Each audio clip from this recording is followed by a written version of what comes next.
Kita mengucapkan selamat datang kepada Ustaz Muhammad Rashid dan Assalamualaikum Ustaz. Waalaikumsalam warahmatullahi wabarakatuh.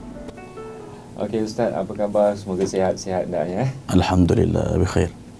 Okey, untuk para pendengar, hari ini kita akan bawakan tajuk yang telah saya perkatakan tadi, iaitu bahaya Syiah kepada umat Islam di Malaysia, ya Ustaz. Boleh Ustaz jelaskan sedikit apa itu Syiah dari perspektif Ahlul Sunnah wal Jamaah ni? Bismillahirrahmanirrahim. Alhamdulillah wassalatu wassalamu ala Rasulillah wa ala alihi wa man walah. Pertama sekali terima kasih kepada sidang pendengar kerana sudi mendengar apa yang kita hendak bicarakan pada tengah hari ini. Berkaitan dengan fahaman Syiah,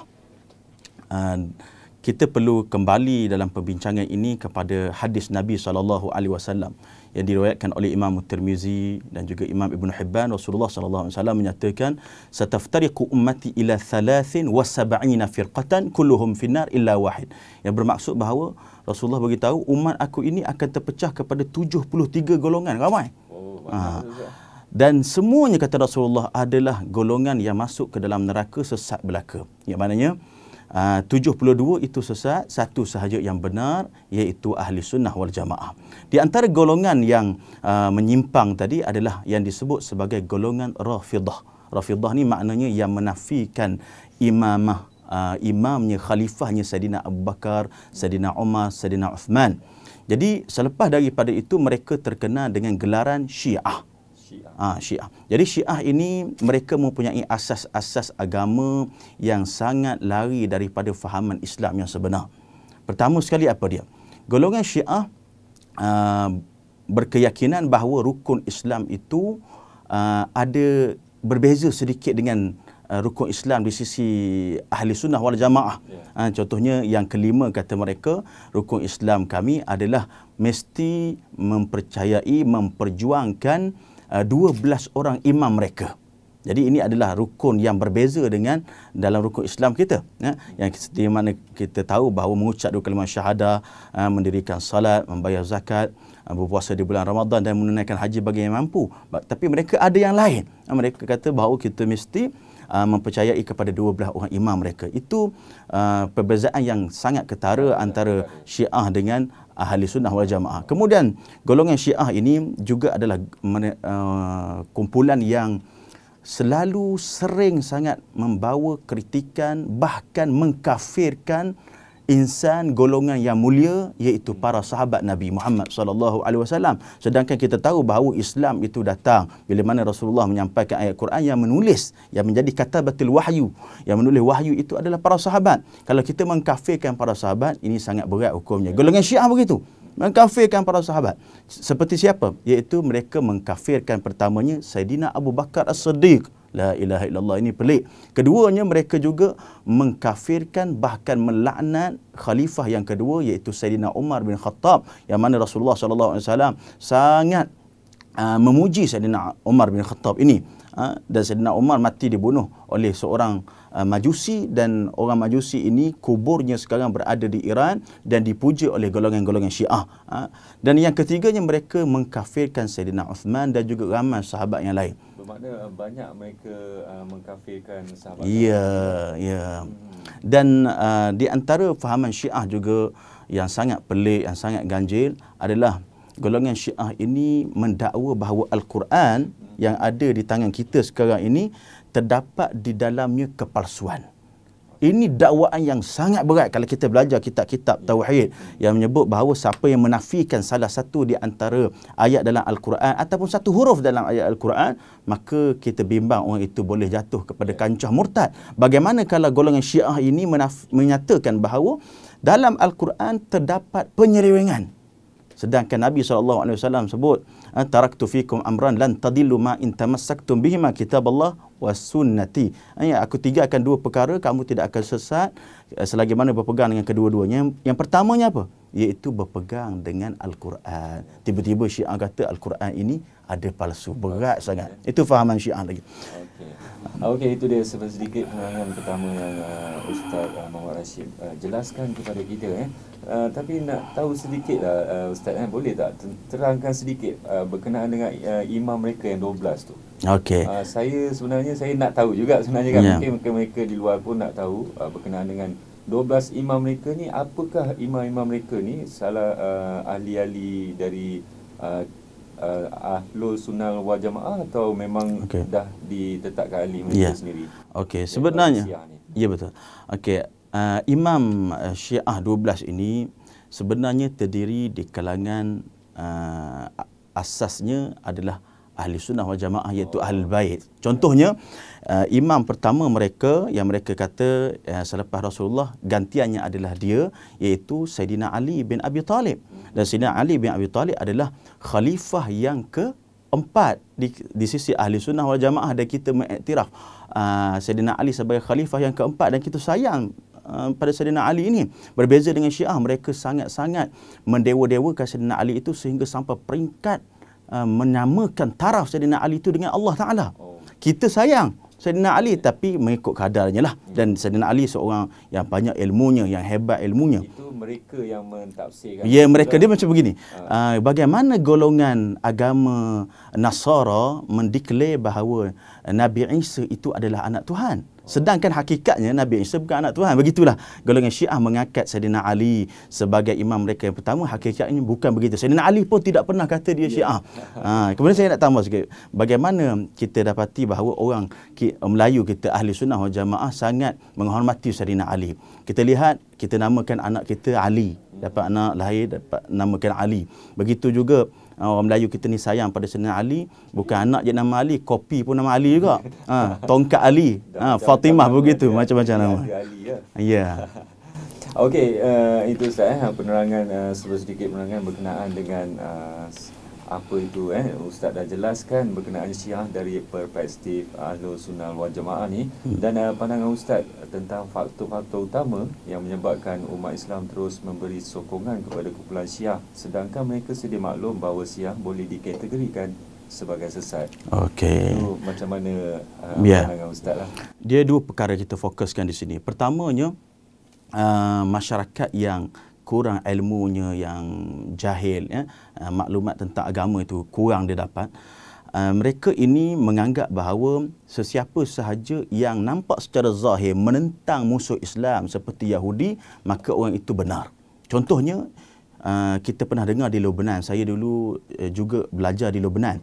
Di Lebanon terdapat satu hizb, satu kumpulan namanya Hizbullah.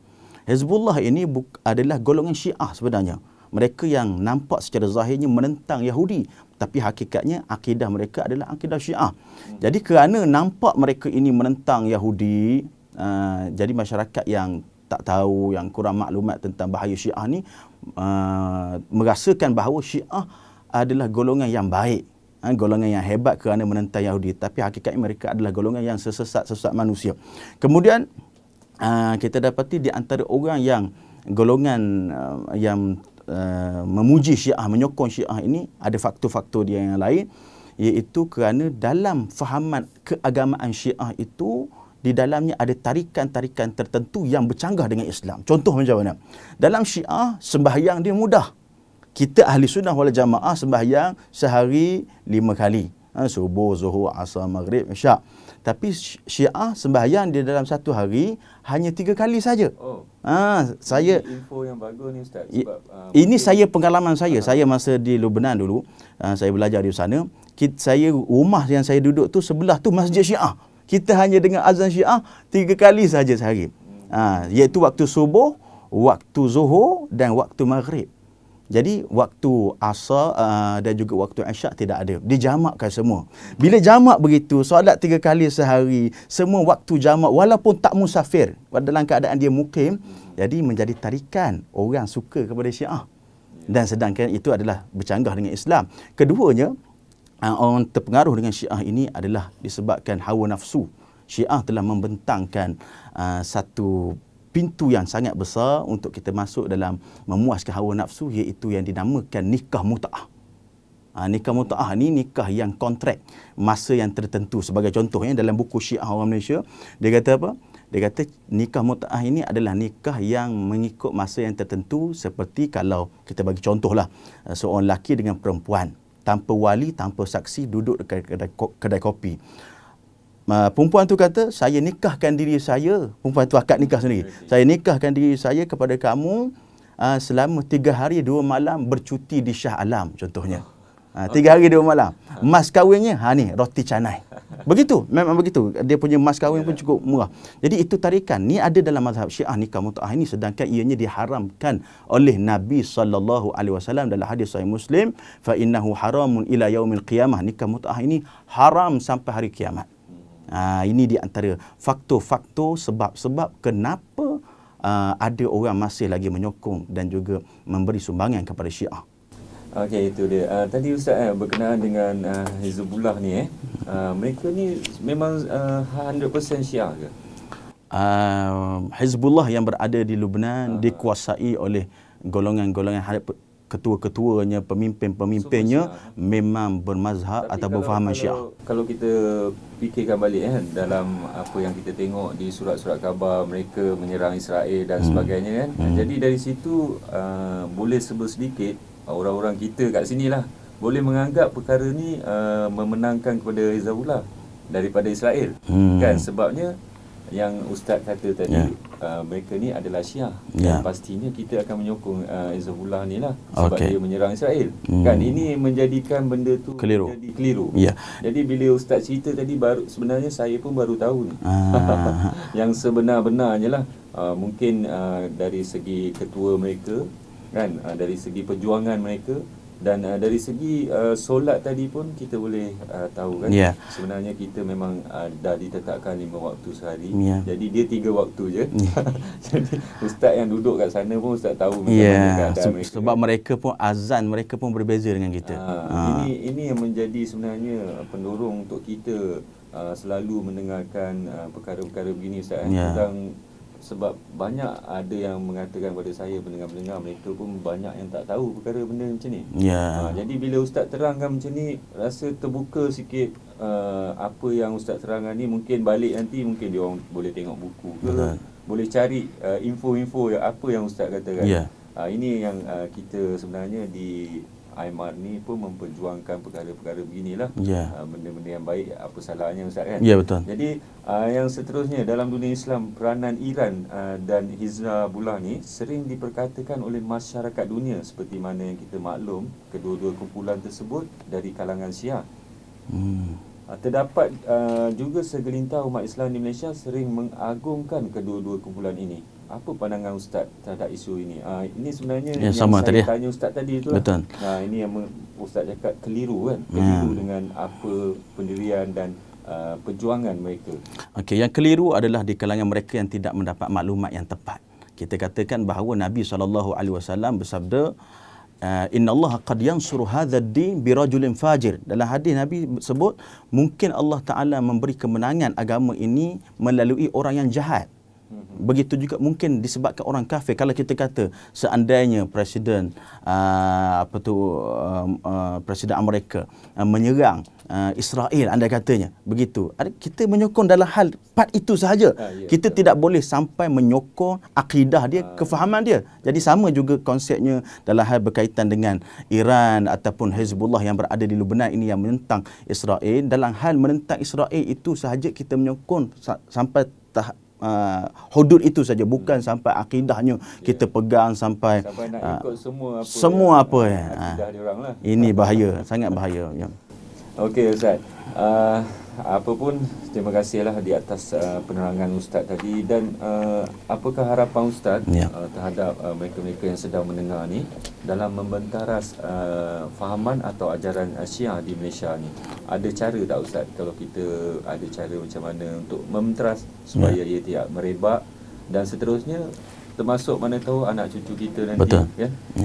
Pertama sekali, sidang pendengar yang dirahmati Allah Ta'ala sekalian, kita mesti perbanyakkan ilmu kita dengan belajar, dengan bertalaqi bersama dengan para ustaz, ulama-ulama di kalangan ahli sunnah wal jamaah. Kerana Nabi SAW membina ummah yang kuat melalui ilmu. Jadi kena ada ilmu, kena pergi talaqi, kena berguru. Jangan kita biarkan diri kita dalam keadaan yang gelap, dalam kejahilan. Keduanya, masyarakat umat Islam juga perlu kepada tindakan yang serius terhadap mana-mana isu yang membahayakan akidah umat Islam. Kalau perkara itu ditimbulkan berkaitan dengan akidah Islam, membahayakan akidah umat Islam, kita kena sama-sama tolong menolong, ta'awun, wa ta'awanu 'alal birri wat taqwa, tolong menolong di antara satu sama lain pada perkara yang baik dan bertakwa, iaitu membantu menyokong apa-apa kumpulan ataupun apa-apa persatuan yang mempertahankan akidah. Saya nak memujikan sedikit di sini, iaitu IMR yang banyak memfokuskan perkara yang berkaitan dengan akidah ini juga. Sangat baik benda ini dan kita perlu sokong. Dan yang ketiganya, kita perlu sentiasa memuhasabah diri kita. Kena muhasabah diri kita. Aku ni jahil, aku kena ada ilmu. Jadi bila muhasabah begitu, Nabi SAW juga menyebut bahawa siapa yang muhasabah dirinya, maka insya-Allah Allah Taala akan buka kepada dia jalan yang penuh dengan kebaikan insya-Allah.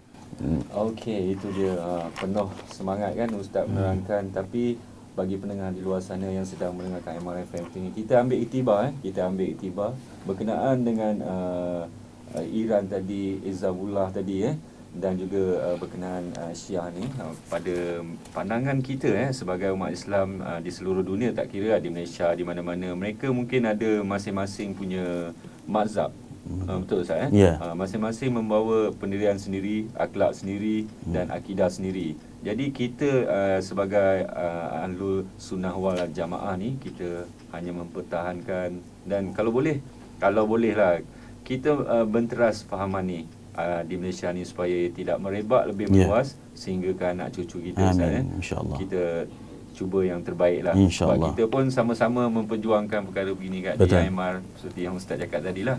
Kami sentiasa Ustaz, walaupun dugaan tu dah biasalah Ustaz, dugaan dan cemohan, dan kami terima dengan terbuka. Di mana-mana pun ada dugaan. Sebab kami percaya apa yang kami perjuangkan ni adalah di jalan yang benar, insya-Allah.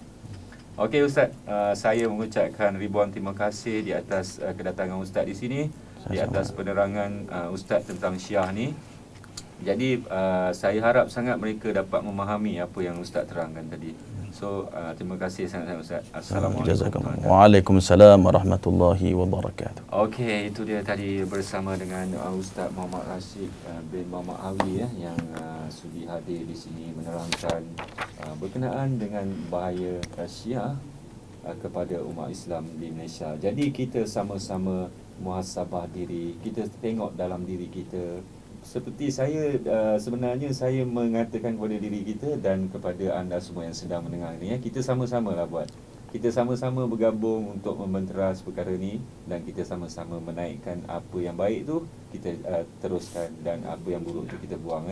Okey, jom kita teruskan dengan lagu selingan untuk anda.